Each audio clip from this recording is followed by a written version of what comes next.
I got asked how to use a, 2 to the third power, 5 to the 10th power, how to use the power function in Google Sheets. I'm going to show this to you in this video, but before I do, hit that notify and that subscribe button because I create all this content for you.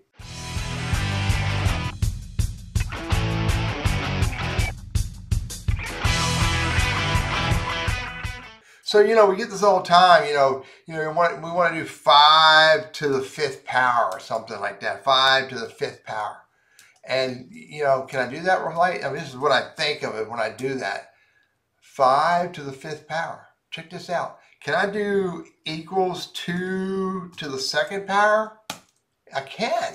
Look at that. I can just simply write 5 to the 5th power. 5, arrow up, which is the shift the 6 to the 5. I can also write 2, arrow up to 2.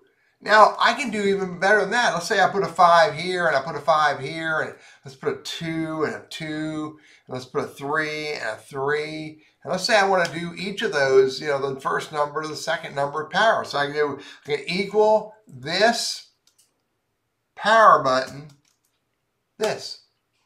And then look, I have the autofill thingy, so I can use the autofill to hit go.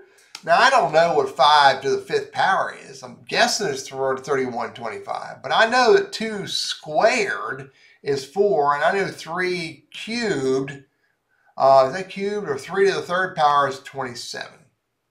Now, there's another way of doing it. I can do this, equals power of 2, comma 2.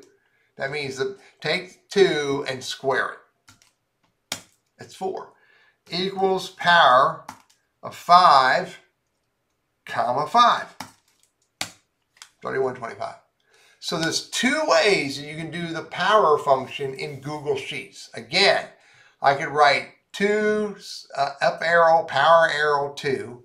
I could write, 5 with the power, the shift the 6, the up arrow to the 5th.